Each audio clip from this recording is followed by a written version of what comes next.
لیکن سے تقریم معزز باوقار سادات کرام علماء ذوی الاحترام، بالخصوص فضل گرامی حضرت علامہ مولانا محمد الطاف صاحب برکاتی دامت برکاتہم العالیہ، اردل عزیز عزیزم حضرت علامہ مولانا محمد جعفر ہاشمی صاحب قبلہ و دیگر برادران اسلام، السلام علیکم ورحمۃ اللہ وبرکاتہ۔ الحمدللہ رب العالمین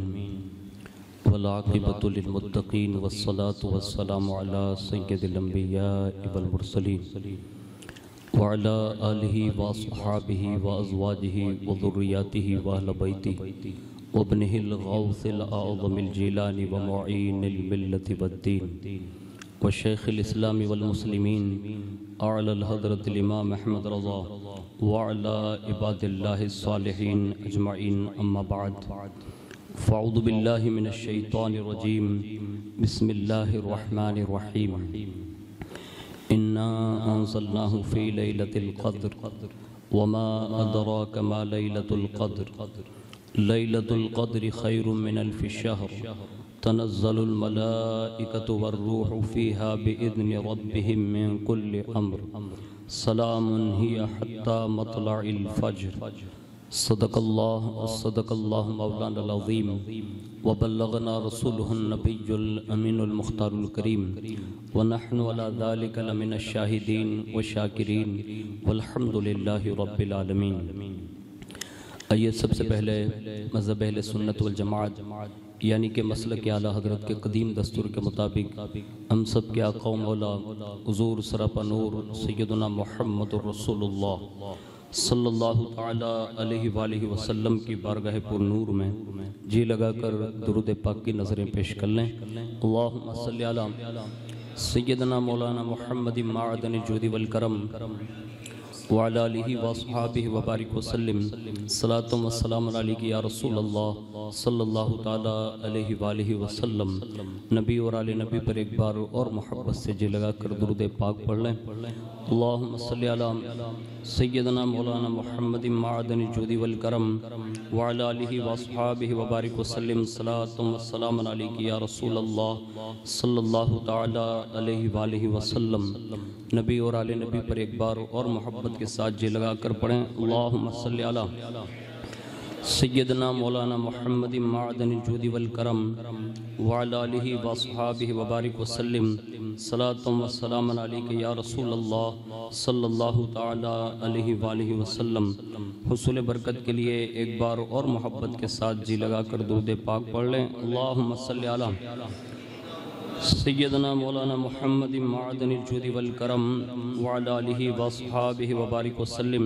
صلاۃ و سلام علیک یا رسول اللہ صلی اللہ تعالیٰ علیہ وآلہ وسلم۔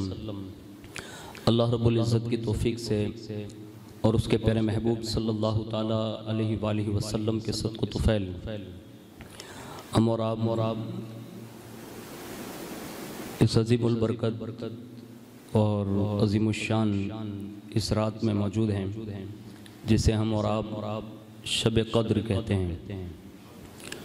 اور اس رات کی خصوصیت یہ ہے کہ ان تمام عظیم الشان راتوں میں اگر کسی رات کا ذکر خیر اگر قرآن عظیم میں ہے تو مکمل ایک سورت کے ساتھ اللہ رب العزت نے اس رات کا خاص ذکر فرمایا ہے، اور اللہ نے ہمیں اور آپ کو توفیق عطا فرمائی کہ ہم اور آپ اس رات میں اللہ کے گھر میں موجود ہیں۔ اللہ کا جتنا ذکر اور جتنا احسان اور جتنا شکر منائے اتنا کم ہوگا